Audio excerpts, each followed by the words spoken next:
তাই আপনারা জানেন যারা সৌদি হজ করেছেন, মক্কা মদিনা সফর করেছেন, এখানে অনেক হাজী সাহেব আছেন না বাবা? যারা মদিনা গিয়েছেন, মদিনা মসজিদে নববীর ৩৬ নম্বর গেট দিয়ে বেরিয়ে সামনে গেলে উহুদের পাহাড়টা আজও পর্যন্ত আছে বিদ্যমান। সেই উহুদের পাদদেশে পাহাড়ের সাইডে মিনিমাম এখনো ৭০ জন সাহাবা একরামের কবর আছে। তন্মধ্যে সাইয়্যিদুশ শুহাদা হযরতে আমির হামজা বিশ্বনবীর আপন চাচা, যাকে উহুদের ময়দানে ওহসী নামে এক বেঈমান ৭০টা টুকরা করেছিলেন। জোরে বলুন নাউযুবিল্লাহ। এমন একটা পরিবেশের মধ্যে আমার নবীজিকে ফালিয়ে দিল তারা। ওই পাহাড়ের পাদদেশে, ছোট্ট পাহাড়ের উপরে বিশ্বনবীর চতুর্দিকে কাফের বেঈমানেরা তীর নিয়ে, নেদা নিয়ে, বল্লম নিয়ে চতুর্দিকে নবীজিকে বেষ্টন করে ফেললো। আমি একা ভারতের মানুষ, এখন যদি বাংলাদেশের 20টা যুবকে আমার চতুর্দিকে হাতের মধ্যে লাঠি নিয়ে দাঁড়িয়ে গিয়ে যদি বলে, ওয়াইস করুনি ভারতের মাটিরা সাম্রাজ্য থেকে এসেছেন, এখন আপনাকে বাঁচাবে কেরা? আমরা সবাই এক পক্ষে, আপনি একাই ভারতের, আপনাকে আমরা মেরে ফেলবো। এই কথা যদি 20টা যুবকে আমার চতুর্দিকে দাঁড়িয়ে বলে, আমার কিছু করার আছে? ওই মুহূর্তে নবীজির চতুর্দিকে কাফের বেঈমানেরা দাঁড়িয়ে ইবনে কুমাইয়া নামে একটা বেঈমান, নামটা মনে রাখলে ফায়দা হবে। ইবনে কুমাইয়া আমার নবীজিকে ঠাট্টা করে, বিদ্রুপ করে, গালি দেয় আর বলে, এই মুহাম্মদ, কোরআন শরীফের মধ্যে আল্লাহ ১৫০০ বছর আগে সূরা ইয়াসিনের মধ্যে জানিয়েছেন, ইয়া হাসরাতান আলাল ইবাদি মা ইয়াতিহিম মির রাসূলিন ইল্লা কানু বিহি ইস্তাহজিউন। আল্লাহ বলে, আফসোস হয় বান্দার উপরে, একজন নবী রাসূল পৃথিবীতে আমি আল্লাহ পাঠাইনি, যেই নবী রাসূল এই দুনিয়ার জমিনের মধ্যে সমকালীন যুগের লোকেরা পৃথিবীতে আমার নবীদেরকে নিয়ে ঠাট্টা করে নাই, বিদ্রুপ করে নাই, হাসি তামসা করে নাই। এই বেঈমান ইবনে কুমাইয়া আমার নবীজিকে বলে, এই মুহাম্মদ ইবনে আব্দুল্লাহ, বলো এই দুনিয়াতে তুমি আমাদের সম্মুখে এখন বিপদের মধ্যে পড়ে গেছো। এই উহুদের ময়দানের পাদদেশে এখন আমরা তোমাকে কতল করে ফেলবো, আমরা শত শত দাঁড়িয়ে আছি, এই মুহূর্তে তুমি কি করবে? তোমাকে বাঁচাবে কে?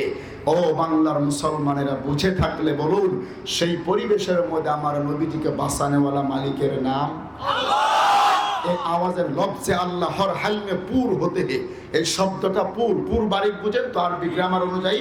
হর হালমে পুর মানে মুখটা গোল করে সবাই বলুন, আল্লাহ আমার নবীজিকে বাঁচানেওয়ালা মালিকের নাম আল্লাহ। আর জোরে বলুন, মালিকের নাম আল্লাহ। দয়ার নবী, মায়ার নবী, আমার বানানো ইবনে কুমাইয়া রে, পৃথিবীর জমিনের মধ্যে যখন আমি নবীজি বিপদের মধ্যে পড়ে যাই, আমি নবীজিকে প্রত্যেকবার যিনি বাঁচাই, আমার মালিকের নাম হলো আমার আল্লাহ। আজকেও এই মুহূর্তেও আমাকে বাঁচাইবে যিনি, তার নাম হলো আমার আল্লাহ।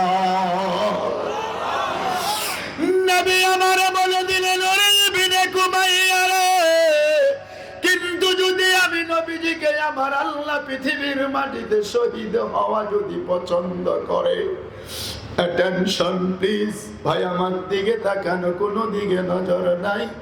আমার আল্লাহ বলে দিলেন, ইয়া রাসূল, আল্লাহ রাব্বুল আলামিনের নবী বলতেছেন, ওরে ইবনে কুমাইয়া রে, আমি নবী যদি পৃথিবীর জমিনে শহীদ হয়ে গেলে, আমার উম্মতকে যদি আমার আল্লাহ মাফ করে দেয়, এই পৃথিবীতে একবার নয়, দুইবার নয়, 100 বারের চাইতে বেশি বার আমি নবী পৃথিবীতে উম্মতের জন্য শহীদ হইতেও রাজি আছি।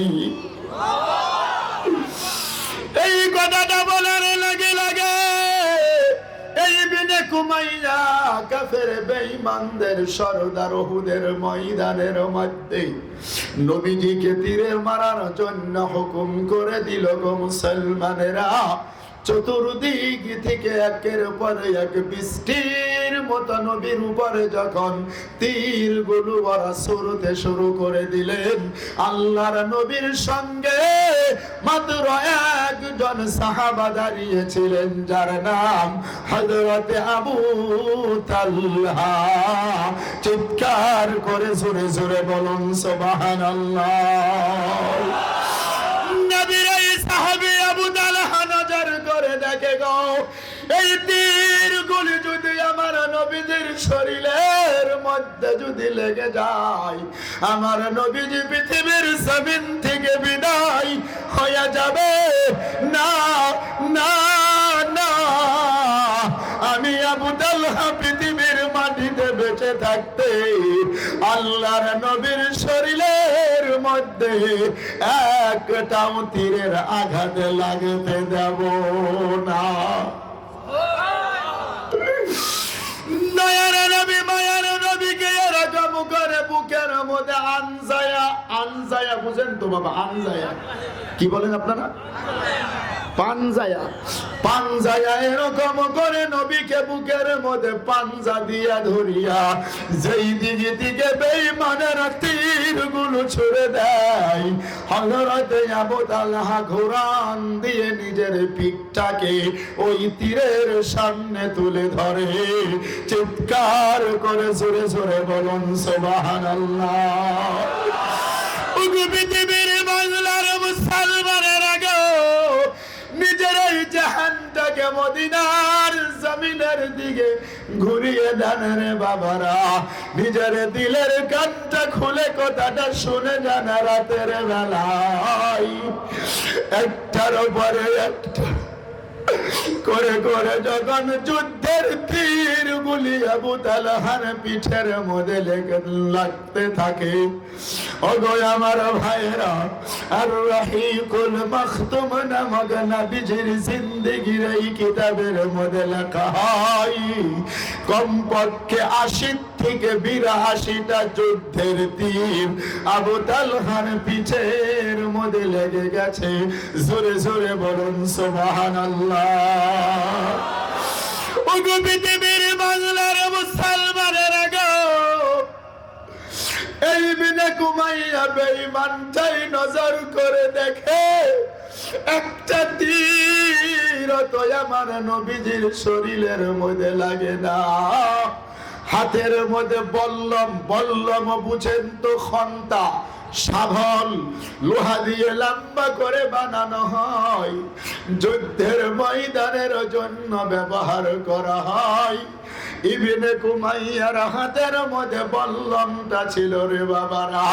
আমার নবীর দিকে তাকায়া দূর থেকে দৌড়াইয়া দৌড়াইয়া কাছে গিয়ে নবীর দিকে যখন বল্লমটা ছুড়ে দেয়, এই আবু তালহা নবীর সাহাবী এখনো জীবিত, তাকায়া তাকায়া দেখে এই বল্লমটা যদি আমার নবীজির শরীরের মধ্যে যদি লেগে যায়, আমার নবীজি পৃথিবীর জমিন থেকে বিদায় হয়ে যাব। না না, আমি আবু তালহা পৃথিবীর মাটিতে বেঁচে থাকতে আমার নবীজির শরীরের মধ্যে বল্লমের আঘাত লাগতে দেব না। একটা চিৎকার মেরে নবীকে বুকের মধ্যে আনজায়া পাঞ্জায়া ধরিয়া ঘোরান দিয়ে নিজের পিঠটাকে যখন বল্লমের সামনে তুলে ধরে, গচ্চত করে বল্লমটা যখন পিঠের মধ্যে লেগে যায়, সঙ্গে সঙ্গে আবু তালহা সেন্সলেস হইয়া নিস্তেজ হয়ে মাটির মধ্যে পড়তে থাকে। জোরে জোরে বলুন সুবহানাল্লাহ। দয়ার নবী মায়ার নবী আমার সামনে দাঁড়িয়ে আবু তালহা যখন নবীজির শরীর থেকে হাতগুলো লুলাইয়া নিচের দিকে চলে যায়, নবী আমার বলে, রে আবু তালহা রে, কি হয়ে গেল তাড়াতাড়ি করে বলো। হযরতে আবু তালহা বলেন, ইয়া রাসূলুল্লাহ, ইয়া হাবিবাল্লাহ, ওগো আল্লাহর নবী গো, আজকে এই উহুদের ময়দানের মধ্যে আপনি নবীর জীবনটা বাঁচাইতে গিয়া আমি আবু তালহার জীবনটা আল্লাহ ওয়াস্তে সদকা করে দিলাম।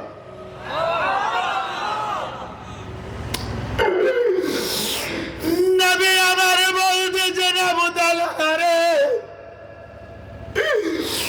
যাও যাও যাও, দেখা হবে কিয়ামতের ময়দানে আল্লাহ পাকের জান্নাতের ভিতরে।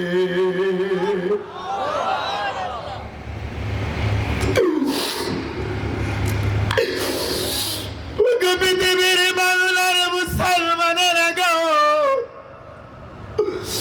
এই দুনিয়ার সাবিনার মধ্যে কাফির বেঈমানেরা এখনো আমার নবীজিকে ছাড়ে না।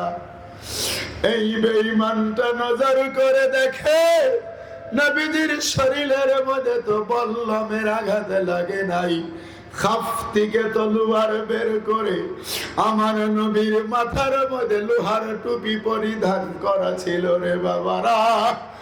এমন জোরে নবীজির মাথার মধ্যে আঘাত করে দিল গো, নবীজির মাথার লোহার টুপিটা ভেঙে গিয়া বড় বড় দুইটা লোহার আকরা আমার নবীজির মাথার মধ্যে ঢুকিয়া যা।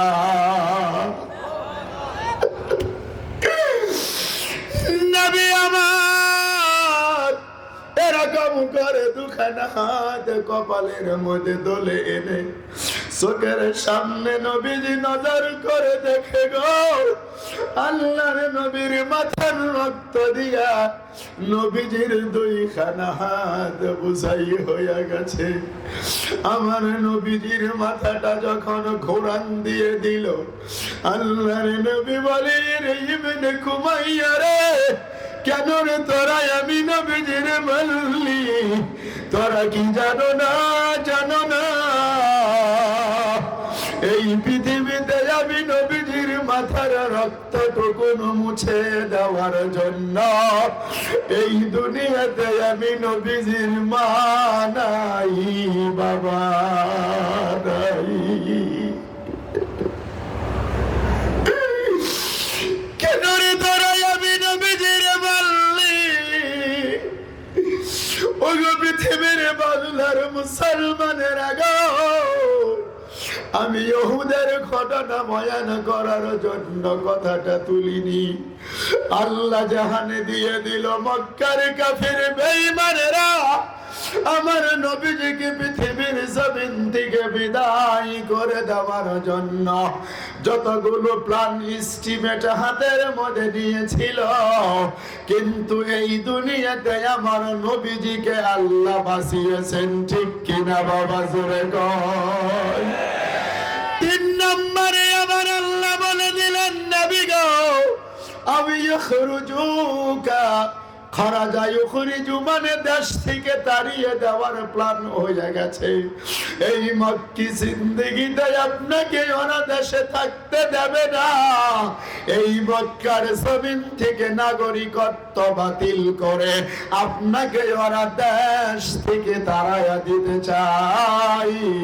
ওগো বাংলার বাবা জানেরা, ওগো আমার চাচা জানেরা গো, ও বাংলার যুবক বান্ধবগণ আমার ভাইয়েরা, আল্লাহর নবী 13টা বছর 4টা বার মক্কার জমিনের মধ্যে কোরআনের প্রচার করতে গিয়া জীবনের শেষের দিকে মক্কার জমিন ছেড়ে হিজরত করে মদিনাতে যেতে হয়েছে, কি হয় নাই গো বাবা?